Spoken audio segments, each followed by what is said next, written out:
Peace TV, the solution for humanity.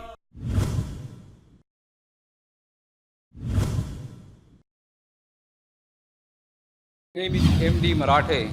I am a technologist. Before I start, I would just like to explain that I would like to take the audience from the sentimental plane to a more scientific and rational plane.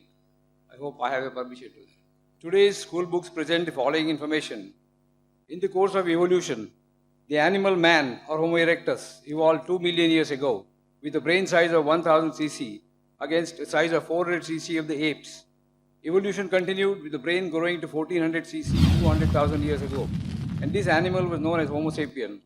The present form of man was evolved about 35,000 years ago and is known as Homo sapiens sapien. Anthropologists have estimated that man developed a speech center in his brain 50,000 years ago.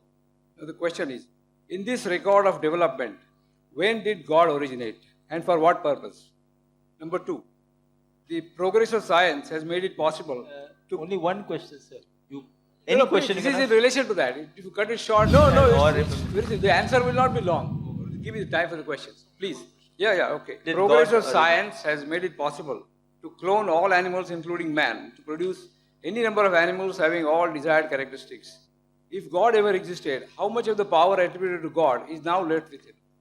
Third one, God is described as a sea of kindness, finished, and mercy. Yet all leaders of all religions, when faced with the prospect of death, rush to a hospital like the one next door and never to the place of worship where they preached all their life that man lives and dies by the wish of God. Is there an explanation for this phenomenon? The brother has asked basically three questions. First, he gave, according to him, the theory of evolution of man and said, where does God fit in?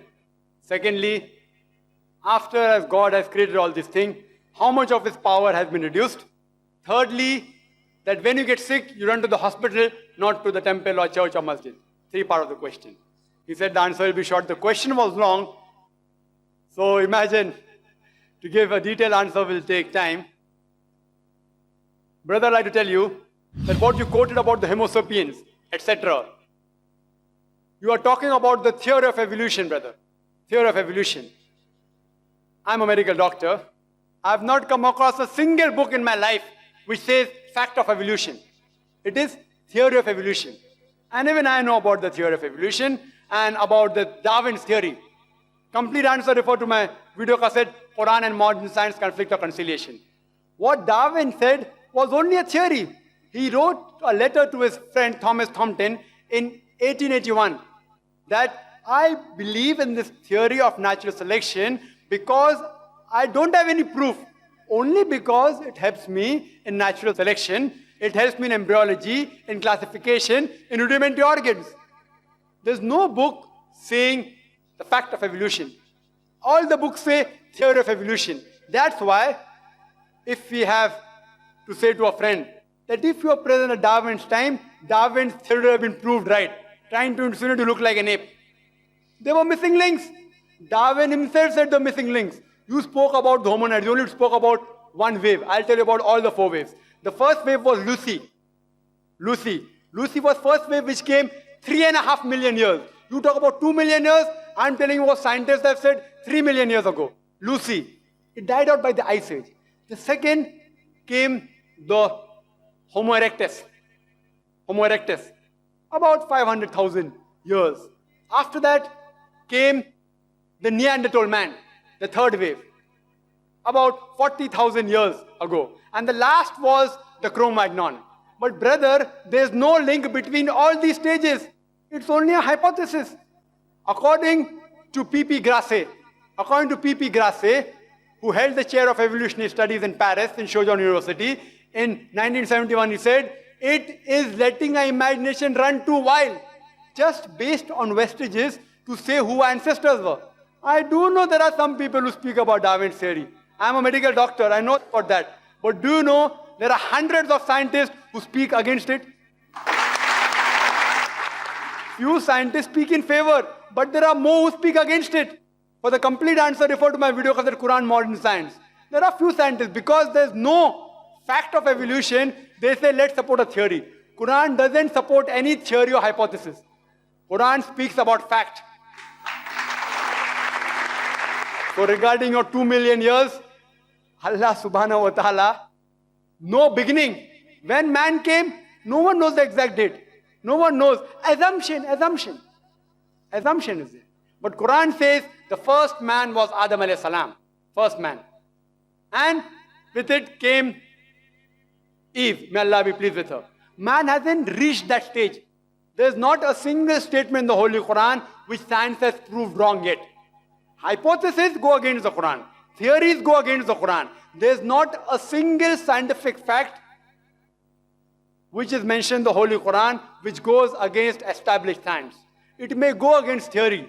So brother, your thing is only supported by few people, not by the majority.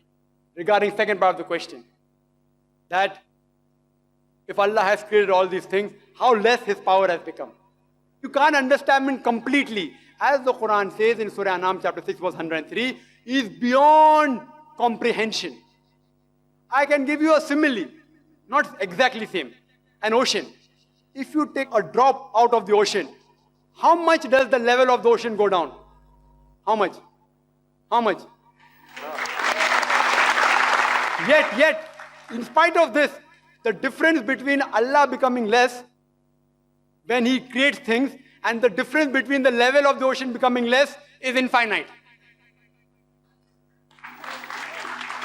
The level of the ocean may become 0.00000 somewhere, 0.00 somewhere it will end. But Allah subhanahu wa ta'ala, not even a bit becomes less. He is all powerful. That's Allah subhanahu wa ta'ala. If such a God who becomes less, we don't worship such God who becomes less, keeps on creating, He will sometime lose His power. So this God is eternal, absolute. As I said in my talk, He is absolute and eternal. Everything depends on Him. He doesn't depend on anything. Where did Allah come? Allah was before the universe created. Where does He fit in? Where did He get created? He is uncreated. You ask me the question, where did He come into existence? He is uncreated. It's like you asking me that when I tell that my friend, he told me that my brother Tom, he gave birth to a child. Is the child girl or a boy?